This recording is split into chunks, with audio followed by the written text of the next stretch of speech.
welcome to your favorite channel Chemistry with Swati, and today we start some important chemical reaction of carbon and its compounds. हमारा topic है carbon and its compound. इसकी कुछ important chemical reaction है जो exam में direct hint डाल के पूछी जाती है. सबसे पहले इसकी इंपॉर्टेंट एक रिएक्शन है सब्स्टिट्यूशन रिएक्शन. नाम से ही पता चल रहा है, आप लोग कई बार इससे हम परिचित हैं. सेकेंड इसकी रिएक्शन है एडिशन रिएक्शन. कुछ रिएक्शन तो यहाँ पे ऐसी है जिनको हमको सिर्फ नाम देख के ही समझ में आएगा. सब्स्टिट्यूशन का मतलब है रिप्लेसमेंट, एडिशन का मतलब है कुछ ऐड होना. ये दो जो नहीं है बता रही हूं मैं कंबशन, ये थोड़ी सी अलग है. Combustion and oxidation. तो वन बाय वन हम चारों रिएक्शन को पढ़ते हैं. ये चार ही रिएक्शन है जो इम्पोर्टेंट है और इसी से रिलेटेड क्वेश्चंस एग्जाम में आते हैं. तो आपको ये चारों रिएक्शंस के सभी एग्जाम्पल को सबसे अच्छे से समझना है. What do mean by substitution? Substitution means replacement. क्या है? Replacement of one atom by another. एक एटम का दूसरे एटम से replacement, that is known as a substitution reaction. Suppose we have taken a CH4 plus Cl2. Methane की chlorine से reaction करवाई हमने. ये जो रिएक्शन होगी मीथेन की क्लोरीन से, ये रिएक्शन कंप्लीट होगी हमेशा सनलाइट की प्रेजेंस में. अगर आपने यहाँ पे सनलाइट नहीं लिखा तो रिएक्शन स्टार्ट ही नहीं होगा. बेटा बहुत इंपॉर्टेंट है सनलाइट लेना. अब कितने हाइड्रोजन है? 4 हाइड्रोजन है. तो रिएक्शन 4 स्टेप में होगी. फर्स्ट स्टेप में एक Cl एक H को निकाल हटा देगा. तो यहाँ से एक H हटा तो कितने बच जाएंगे? 3. और एक Cl आ जाएगा प्लस HCl. इसका जनरल नेम हम पढ़ते हैं मिथाइल क्लोराइड. सभी को पता है मिथाइल क्लोराइड. अब दूसरी स्टेप में CH3Cl वापस Cl2 से रिएक्शन करेगा. Again sunlight. Every time you have to write down your sunlight. अब एक हाइड्रोजन और निकला, दूसरा Cl आ गया. ये जो हाइड्रोजन निकल रहा है यहाँ के एक Cl से रिएक्शन करके HCl के वे में बाहर निकल जाएगा. CH2Cl2, इसका नाम होगा डाइक्लोरोमीथेन. क्या होगा इसका नाम? डाइक्लोरोमीथेन. कैसे नाम दिया? Cl कितनी टाइम से? 2 times. So we will write down as a di. How many carbon is here? 1 carbon is here, so it is known as a dichloromethane. Second term, second में CH2Cl2 प्लस Cl2 वापस यहाँ पे sunlight. अब sunlight की presence में हर बार reaction CH-Cl3 plus HCl. कितने carbon है यहाँ पे? एक है यानी मीथेन का ही डेरिवेटिव है. कितने क्लोरीन है? 3. तो ट्राइक्लोरोमीथेन. अब एक और रिएक्शन है, उस रिएक्शन को मैं ऊपर करके दे रही हूँ. यहाँ पे जो ट्राइक्लोरोमीथेन बना है वो एक बार और रिएक्शन में पार्टिसिपेट करेगा क्योंकि एक और हाइड्रोजन हमारे पास बचा है CH3Cl3 plus Cl2 in the presence of sunlight. ये जो CH-Cl3 है इसका नाम है ट्राइक्लोरोमीथेन. क्यों ट्राइक्लोरोमीथेन? 3 क्लोरीन है इसलिए ट्राई. कार्बन एक ही है इसलिए मीथेन. कहीं डबल बॉन्ड सिंगल बॉन्ड है ही नहीं इसलिए हम इसको कुछ भी नहीं लिखेंगे. यहाँ से एक Cl एक H को रिप्लेस कर देगा और बन जाएगा CCl4 प्लस HCl. इसका नाम होगा टेट्राक्लोरोमीथेन. वीडियो को पॉज करके पूरी स्टेप्स को अच्छे से नोट कर लीजिए आप लोग. आपको समझ में आ रहा है कि नहीं? देख लीजिए एक एक हाइड्रोजन को एक एक स्टेप में हमने निकाला हुआ है. यहाँ पे पहली बार एक हाइड्रोजन निकला, एक Cl आया. दूसरी बार इसी को ले लिया हमने यहाँ पे, उसमें से एक हाइड्रोजन निकल के एक Cl आया. फिर तीसरी बार एक हाइड्रोजन और निकला. चौथी बार एक और हाइड्रोजन निकला. नाम नोमेनक्लेचर में जितने क्लोरीन है मोनो, डाई, टाई, टेट्रा ऐसा नाम देंगे. एक ही कार्बन को हम कहते हैं मीथ. यहाँ पे सिंगल बॉन्डेड है इसलिए मीथेन. वीडियो को पॉज करके पूरी इसको नोट कर लीजिए. Addition reaction. एडिशन का मतलब होता है ऐड होना. अंडरस्टूड है? पर हमको यहाँ पे एक चीज याद रखना है, जितने भी अनसेचुरेटेड हाइड्रोकार्बन है वही ये रिएक्शन देगी. सेचुरेटेड कभी भी पार्टिसिपेट नहीं करेगा. जैसे हमने मीथेन लिया था अभी सब्स्टिट्यूशन में, वो नहीं कभी करेगा. ये खुद ही सेचुरेटेड है. तो addition reaction always given by unsaturated hydrocarbon. Addition में सबसे इंपॉर्टेंट होता है addition of hydrogen. Addition of hydrogen. Hydrogen को हमने ऐड कर दिया, वो कहलाता है addition of hydrogen. CH2 double bond CH2 plus hydrogen Remember always that hydrogenation reaction always occurs in the presence of any catalyst. किसी कैटलिस्ट की presence में ही होगा. जनरली हम निकेल यूज करते हैं या प्लेटिनम यूज करते हैं या पैलेडियम यूज करते हैं. That is a nickel. Generally nickel बोलते हैं उसको. It is a platinum. It is a palladium. ये है इथीन. अब हाइड्रोजन का ऐड हो रहा है, मतलब एक हाइड्रोजन इधर जाएगा, एक हाइड्रोजन इधर आ जाएगा. CH3 single bond CH3. इसका नाम होगा इथेन. तो हमने क्या बनाया? इथीन से हमने इथेन बना दिया. अनसेचुरेटेड को किसमें कन्वर्ट कर दिया? सेचुरेटेड में कन्वर्ट कर दिया. वीडियो को पॉज कर इसको नोट कर लीजिए. इसके बाद हमने अभी डबल बॉन्ड लिया. अब हम ऐसे एक ट्रिपल बॉन्ड भी ले सकते हैं. सपोज मैंने ट्रिपल बॉन्ड वाला लिया इथाइन. इस इथाइन का हाइड्रोजनेशन किया. अगेन यूज आए any reagent PT PD Ni. उससे बना CH2 डबल बॉन्ड CH2. ये बन गया इथीन. अब इस इथीन का वापस हमने हाइड्रोजनेशन किया. यहाँ पे हाइड्रोजन ले लिया, नीचे मैंने कैटलिस्ट लिख दिए और ये बन गया CH3 single bond CH3 ethane. तो triple bonded compound is again converted into single bonded और double bonded is converted into single bonded. Unsaturated compound कोई भी हो सेचुरेशन में कन्वर्ट होगा. ये रिएक्शन जो है यहाँ तक भी स्टॉप हो सकती है इथाइन से इथीन तक, अगर हमने हाइड्रोजन को ज्यादा अमाउंट में नहीं लिया. अगर हमने हाइड्रोजन को ज्यादा अमाउंट में लिया तो भी ये रिएक्शन आगे बढ़ेगी. इसको वीडियो को पॉज करके इसको नोट कर लीजिए बेटा. ये बहुत इंपॉर्टेंट रिएक्शन है. इससे एक और इम्पोर्टेंट रिएक्शन भी आती है, वो मैं आपको बता देती हूँ कि क्या आ सकती है एग्जाम में. ध्यान दीजिए इधर. यहाँ पे आपको कभी आप लोगों ने नाम सुना होगा वनस्पति घी का. तो जो वनस्पति घी होता है हमारा, जिसको हम डालडा घी भी बोलते हैं, तो जो वनस्पति घी का फॉर्मेशन होता है वो वेजिटेबल ऑयल से होता है. और ये जो वेजिटेबल ऑयल होता है, इस वेजिटेबल ऑयल का हम हाइड्रोजनेशन करते हैं. यहाँ पे भी यूज करेंगे निकेल या पैलेटियम या palladium. Vegetable oil is converted into vegetable ghee और वनस्पति घी. इसको एक काम और कर लो, इसको वेजिटेबल घी भी लिख सकते हैं, पर एग्जाम में जनरली वनस्पति घी. तो ये भी एक हाइड्रोजनेशन रिएक्शन है. कई बार एग्जाम में इसका टाइप पूछा जाता है, which type of a reaction it is. So it is also a hydrogenation reaction. You have to remember it. Addition reaction always given by unsaturated hydrocarbon. Saturated कभी भी नहीं देगा. सेचुरेटेड सिर्फ और सिर्फ कौन सी रिएक्शन देगा? सब्स्टिट्यूशन रिएक्शन ही देगा. सब्स्टिट्यूशन रिएक्शन को सिर्फ याद रखना कि सब्स्टिट्यूशन पढ़ रहे हैं हम, तो हमको याद रखना है कि सब्स्टिट्यूशन सिर्फ और सिर्फ एल्केन देगा. अगर हम एडिशन पढ़ रहे हैं तो हमको याद रखना है अनसेचुरेटेड हाइड्रोकार्बन देंगे. ऐसा हमको एक टेबल लर्न करना पड़ेगा. इसको भी कंबशन का मतलब होता है जलना, बर्निंग. सभी ने देखा होगा वुड को जलते हुए, लकड़ी को जलते हुए. चूल्हा देखा होगा. लकड़ी जब जलती है, जिसमें हम कहते हैं चूल्हे में जलती है, तो आपने देखा होगा येलो कलर की फ्लेम निकलती है. उसमें हम कई बार हमारे कंटेनर या खाना पकाया जाता है, पानी गर्म किया जाता है, मतलब वो हीट प्रोड्यूस भी कर सकता है. वहां पे हमको लाइट भी दिख रही है, हीट भी दिख रही है, और कुछ धुआं निकलता है. वो धुआं किसी गैस का होता है. और एक चीज और निकलती है जिसकी डेफिनेशन एग्जिट है, burning of hydrocarbon in the presence of oxygen. Oxygen की प्रेजेंस में किसी हाइड्रोकार्बन का बर्न होना, ये कहलाता है कंबशन.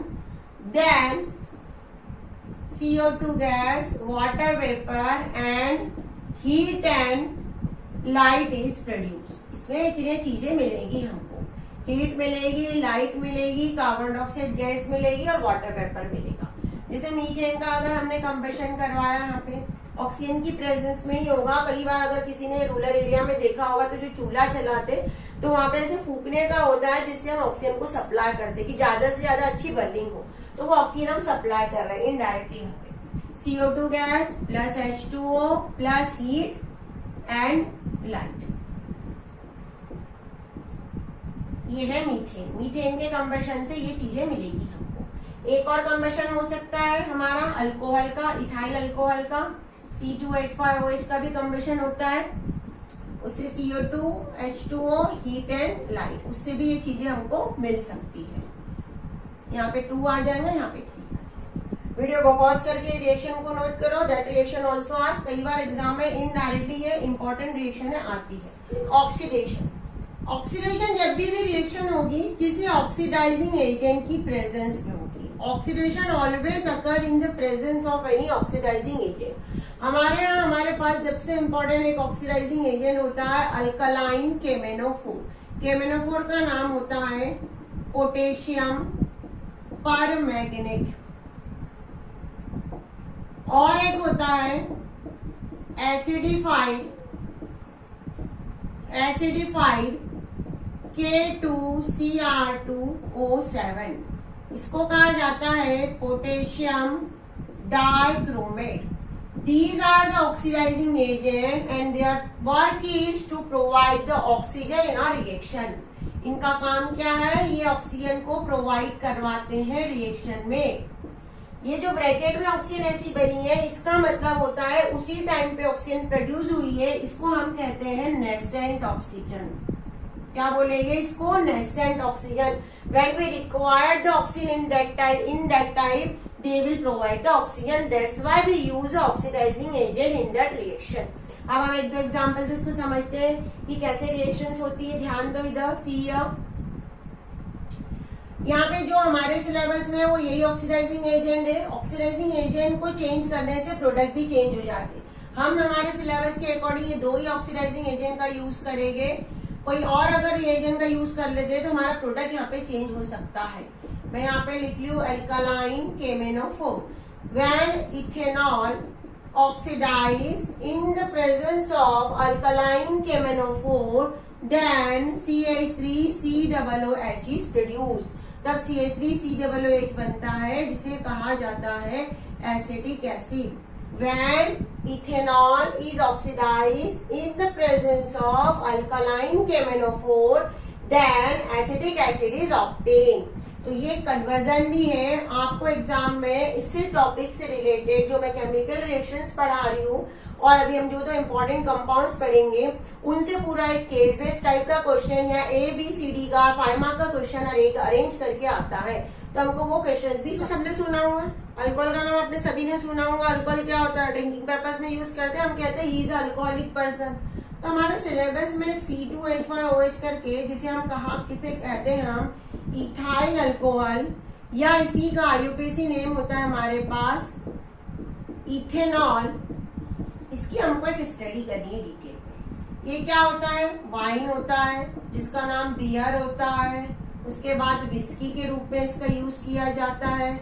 आप लोगों ने कई बार सुना होगा जो हम लोग कफ सिरप पीते हैं उस कफ सिरप में भी इसका यूज किया जाता है। तो इसके बहुत सारे यूजेस है इथेनॉल के। It is a very very important compound. कई बार एग्जाम में हमको इनडायरेक्टली आपको C2H6O करके एक कंपाउंड दिया रहेगा। A compound A, it is a C2H6. It undergoes that type reaction and form a that and that. ऐसा पूरा एक क्वेश्चन मैं आपको बना के बताऊंगी कि कैसे इससे रिलेटेड क्वेश्चन एग्जाम में आते हैं। अब ये होता क्या है? सबसे पहले तो इट इज इसकी कुछ फिजिकल प्रॉपर्टीज मैं लिख के दे रही हूँ। Sometimes in examination physical properties questions also ask, तो आपको फिजिकल प्रॉपर्टीज भी पढ़ना है। It is a miscible in water, ये वाटर के अंदर मिसिबल है। Second, it is a colourless, इसका कोई कलर नहीं होता है। It is a colourless. Third point है it has no effect on litmus. ये याद रखना, इस पे लिटमस का कोई इफेक्ट नहीं पड़ता है और जिस चीज पे लिटमस का इफेक्ट नहीं पड़ता है हम उसे जनरली कंसीडर करते हैं neutral. It has no effect on litmus. इसको नोट कर लीजिए। अब इसकी हम फिजिकल प्रॉपर्टीज की इसके बाद हम डिसाइड करेंगे कि इसकी क्या क्या फिजिकल प्रॉपर्टी हो सकती है। Which type of physical property shown by ethyl alcohol. हो गया। अब हम केमिकल प्रॉपर्टी पढ़ते हैं कि केमिकल प्रॉपर्टी क्या है। इसकी फिजिकल पूरी मैंने डिटेल में पढ़ा दी। अब इसकी केमिकल प्रॉपर्टी, केमिकल प्रॉपर्टी में सबसे इंपॉर्टेंट रिएक्शन विथ मेटल। ये किसी मेटल के साथ रिएक्शन कर सकता है। सोडियम है, पोटेशियम है, कैल्शियम है, मैग्नीशियम है। रिएक्शन विथ मेटल, इसकी जब किसी मेटल से रिएक्शन होती है जैसे C2H5OH plus 2Na gives C2H5ONA plus H2।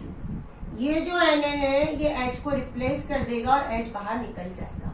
इसका जो नाम होता है वो कहलाता है sodium ethoxide. It's name is a sodium ethoxide. It is a ethanol.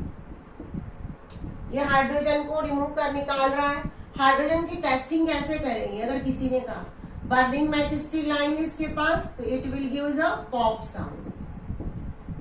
Burning match stick तो हमको पता चल जाएगा कि भाई ये कौन सा साउंड प्रोड्यूस कर रहा है, pop sound. Whenever ethyl alcohol is reacted with sodium, it gives sodium ethoxide and a gas is evolved that gives pop sound with a burning matchstick. So we will identify the gas which is produced. It is a hydrogen. Video को pause करके इसको note कर लीजिए। It is a important reaction. Second reaction इसकी है किसी base के साथ या अल्कली के साथ। होगा नहीं, देगा ही नहीं है। चलिए तो फिर इसकी सेकंड रिएक्शन हम क्या पढ़ेंगे? सेकंड रिएक्शन इसकी होगी हमारी रिएक्शन विथ एसिड। ये किसी एसिड से रिएक्शन करेगा क्या? देखते हैं। C2H5OH प्लस CH3COOH, यही हमारे पास important acid. It is a acetic acid. It is a ethanol. ये रिएक्शन जो होती है that reaction occurs in the presence of concentrated H2SO4। ये रिएक्शन हमेशा एक कॉन्सेंट्रेटेड H2SO4 की प्रेजेंस में ही होगी। यहाँ पे जो कंपाउंड बनने वाला है it is a very very important compound CH3COOC2H5। ये कहलाता है एस्टर। ये क्या कहलाता है? एस्टर कहलाता है। It is a sweet smelling compound. इसकी आइडेंटिफिकेशन है कि एक स्वीट स्मेलिंग कंपाउंड प्रोड्यूस करता है। That is a test. When ethyl alcohol is reacted with acetic acid, a sweet smelling compound is formed that is known as the ester and water is removed, and that reaction is always occur in the presence of concentrated H2SO4. Ethanol जब acetic acid से reaction करेगा, concentrated H2SO4 की presence में ही reaction करेगा, उससे एक sweet smelling compound ester बनेगा और वाटर रिमूव होगा। Again when ethanol is reacted with acetic acid in the presence of concentrated H2SO4, then an ester is obtained which is a sweet smelling compound and water is removed. अब यहाँ पे ये concentrated H2SO4 का use क्या है?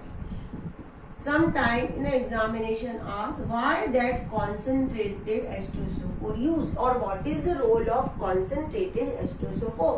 तो dehydrating agent का काम करता है।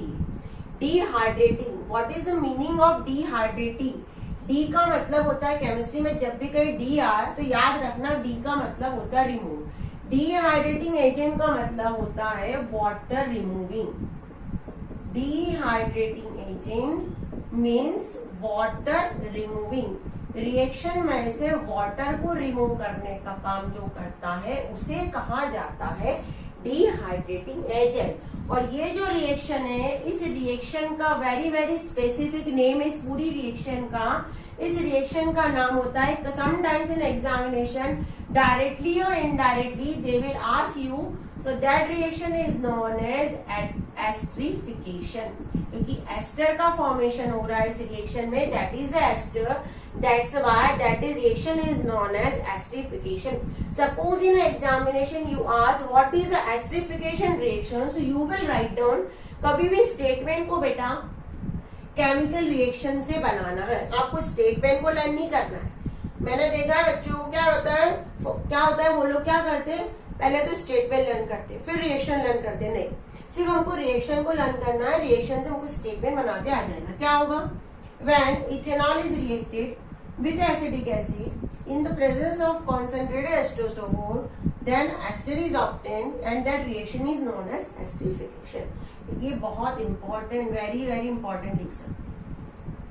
तो वीडियो को पॉज करके इसको भी आप बेटा नोट कर लीजिए। एस्टरिफिकेशन रिएक्शन ये बहुत इंपॉर्टेंट है, आपको कई बार एग्जाम में आती है। इंपॉर्टेंट रिएक्शन है जब इथाइल अल्कोहल को हम कॉन्सेंट्रेटेड H2SO4 की प्रेजेंस में हीट करें।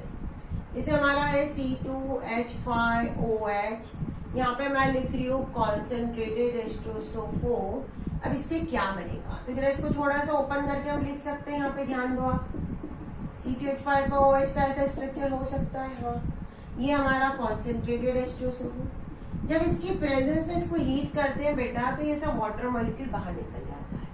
ये क्या बना है, C, 2C है, एक 2H यहाँ से अटैच है, 2H यहाँ से अटैच है, तो ध्यान से देखो तो ये बनेगा CH2 डबल बॉन्ड CH2 और वाटर। ये जो कंपाउंड है ये है इथीन। क्या है ये कंपाउंड, इथीन। और ये क्या है, इथाइल अल्कोहल। इसी का दूसरा नाम हमारे पास होता है इथेनॉल। तो है ना, ethanol is heated in the, मैंने डेल्टा बना दिया हीटिंग के लिए। यहाँ पे डेल्टा का मतलब हीटिंग होता है, डिकम्पोजिशन नहीं होता है।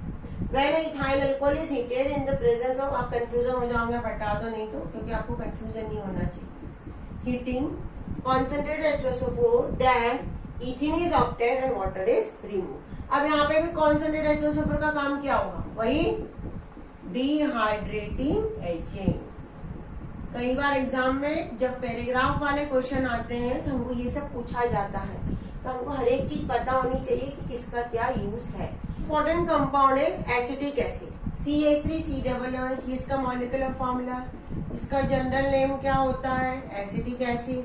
इसका आईयूपीएसी नेम क्या होता है, इथेनोइक एसिड। जब आपको पैराग्राफ वाले क्वेश्चन मिलेंगे तो इसका ये CH3COOH ना दे के वो आपको इसको C2H4O2 भी दे सकते हैं, आपको ये याद रखना। Indirectly they will ask C2H4O2 से भी क्वेश्चन आ सकते हैं। अब ये एसिडिक एसिड क्या होता है, इसकी क्या प्रॉपर्टी होती है, तो एक सबसे पहली चीज है, it is a soluble in water. ये वाटर के अंदर क्या रहता है, सॉल्युबल रहता है। Second thing, it turns red litmus to blue. ये रेड लिटमस को किस में कन्वर्ट कर देता है, ब्लू में कन्वर्ट कर देता है। उसके बाद इसको कहा जाता है ग्लेशियल एसिटिक एसिड। क्या होता है ग्लेशियल एसिटिक एसिड, क्यों कहते हैं इसको, क्योंकि इसका जो मेल्टिंग पॉइंट होता है वो होता है 290 केल्विन। तो ये 290 केल्विन पे मेल्ट होना स्टार्ट होता है। तो जितने भी विंटर सीजन होती है उस विंटर सीजन में क्या होता है, या कोल्ड क्लाइमेट में, ये कोल्ड क्लाइमेट में फ्रीज हो जाता है, जम जाता है आइस के जैसा, क्योंकि इसका मेल्टिंग पॉइंट बहुत कम ज्यादा नहीं है। तो उसके लिए इसको बोला जाता है ग्लेशियल एसिटिक एसिड। इसके बाद इसका जो 5 से 8% वाटर के अंदर सॉल्यूशन होता है वो कहलाता है विनेगर। आपको सबको पता है विनेगर, चाइनीज फूड में बहुत हम यूज करते हैं विनेगर का, प्रिजर्वेटिव के लिए भी यूज करते हैं विनेगर का, तो वहां पे इसका यूज किया जाता है। ये फिजिकल प्रॉपर्टीज है एसिटिक एसिड की। अब हम इसकी केमिकल रिएक्शंस पढ़ते हैं कि कौन कौन सी केमिकल रिएक्शंस ये देगा, इसकी क्या क्या प्रॉपर्टीज है, और इससे और अल्कोहल से किस वे में क्वेश्चंस आते हैं ये भी हमको पढ़ना है। हम ये देखते हैं। फर्स्ट इसकी रिएक्शन विथ मेटल। क्या किसी मेटल से रिएक्शन करेगा क्या, जैसे CH3COOH प्लस N है, यहाँ पे मैंने 2 ले लिया, पहले बैलेंस कर लेते हैं। तो CH3COONA प्लस H2, ये हाइड्रोजन को रिमूव कर सकता है। सेकेंड है रिएक्शन विथ सोडियम कार्बोनेट। ये सोडियम कार्बोनेट से एक रिएक्शन दे सकता है। सोडियम कार्बोनेट क्या होता है, ये होता है माइल्ड बेस, याद रखना आपको, it is considered as a mild base. CH3COOH plus Na2CO3, इससे बनेगा CH3COONA प्लस CO2, पक्का।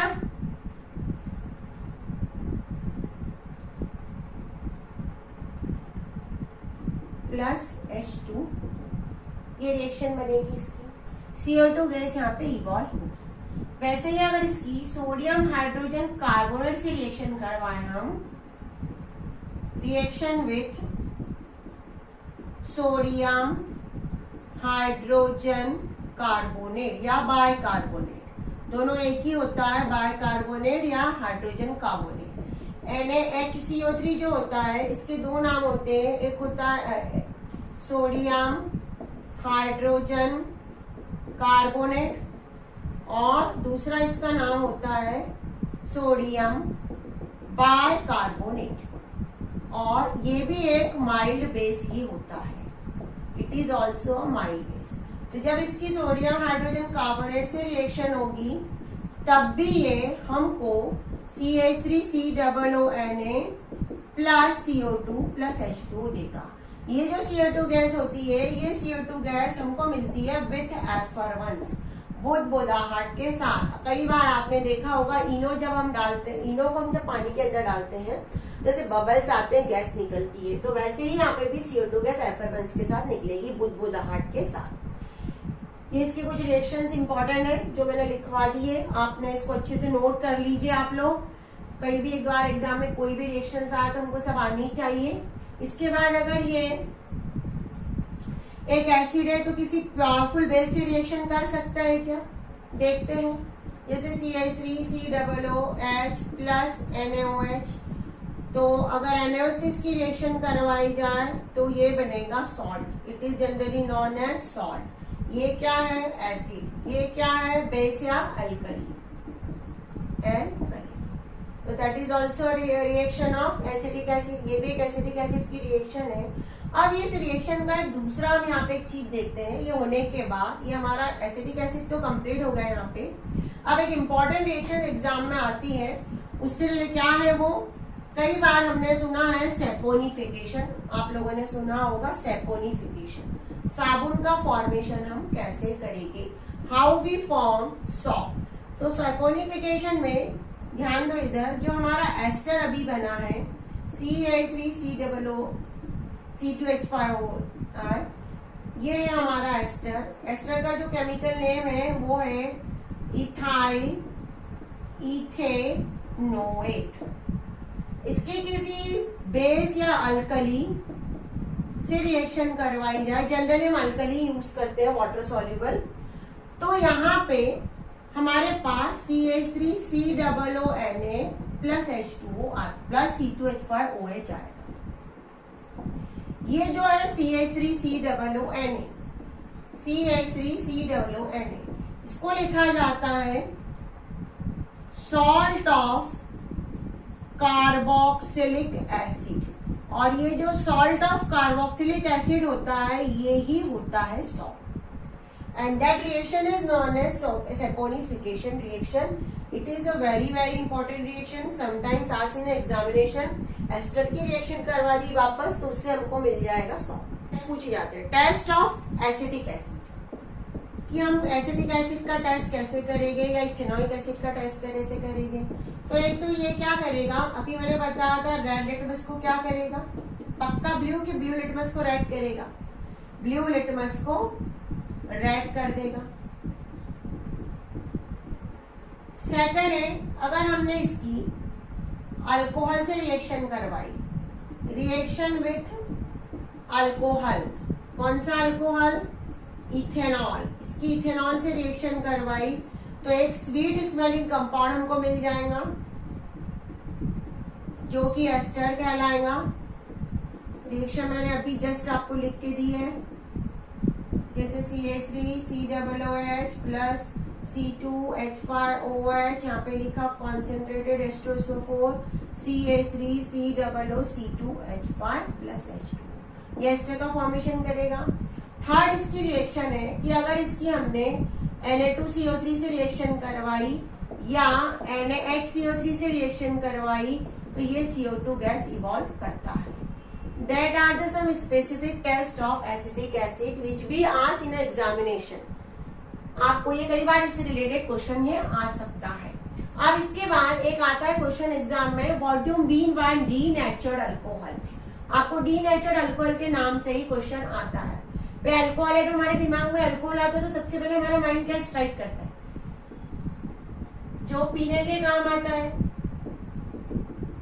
तो अगर हमारा अल्कोहल बहुत ज्यादा कंजप्शन में पीने के ड्रिंकिंग पर्पस में काम आ गया तो जो मेडिकल पर्पस के लिए हमको यूज करना है या वुड स्प्रिट बनाने के लिए या जो अदर उसके यूजेस है तो उसके लिए बचेगा ही नहीं अल्कोहल मार्केट में, तो हम जानबूझ के इस अल्कोहल को क्या कर देंगे, पॉइजनस कर देंगे।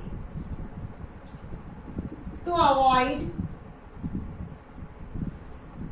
या to misuse of alcohol, to avoid misuse of alcohol for drinking make it poisonous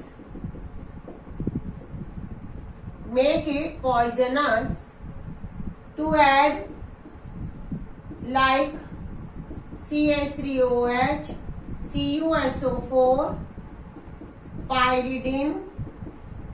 CH3OH, CuSO4 और पायरिडिन एक ऐसे सब्सटेंस होते हैं जो खुद ही पॉइजनस होते हैं। अगर हमने उसके अंदर अल्कोहल के अंदर इनको डाल दिया तो वो अल्कोहल ड्रिंकिंग पर्पस में काम नहीं आएगा और हम उसको दूसरे यूजेस में कर सकते हैं। ये जो डीनेचर्ड अल्कोहल होता है इसमें 95% जो होता है वो इथाइल अल्कोहल ही होता है और बाकी की ये सब चीजें इम्प्योरिटी डाल देंगे कि वो पीने के पर्पस में काम नहीं हो यूज और दूसरे पर्पस में यूज कर सके।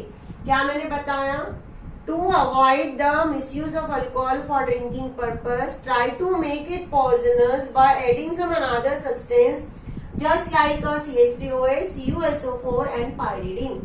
ऐसा अल्कोहल जो बहुत ज्यादा हम लोग यूज कर रहे हैं पीने के लिए, उसको जानबूझ के उसके अंदर कुछ ऐसे पॉइजनस सब्सटेंस डाल देंगे कि वो ड्रिंकिंग पर्पस में यूज ना हो पाए। ये कहलाता है डीनेचर्ड अल्कोहल और इसमें 95% क्या होता है? इथाइल अल्कोहल होता है। अब किसी व्यक्ति ने बाई चांस, सुन लो, किसी व्यक्ति ने C2H5OH को ना पी के यूज करना चालू कर दिया CH3OH का, तो क्या इफेक्ट पड़ सकता है क्या बॉडी पे? अगर किसी ने CH3OH का यूज कर लिया तो उसके अंदर तुरंत वो क्या हो जाएगा? ब्लाइंडनेस आ जाएगा, उसका जो सेंट्रल नर्वस सिस्टम है वो इफेक्ट हो जाएगा और उसकी क्या हो जाएगी? डेथ हो जाएगी। That is the misuse of drinking a CH3OH। अगर किसी व्यक्ति ने CH3OH को ड्रिंक कर लिया तो ब्लाइंडनेस से सफर हो सकता है, उसका सेंट्रल नर्वस सिस्टम इफेक्ट कर सकता है और उसकी लाइफ के लिए वो वाइटल हो सकता है, डेथ हो सकती है।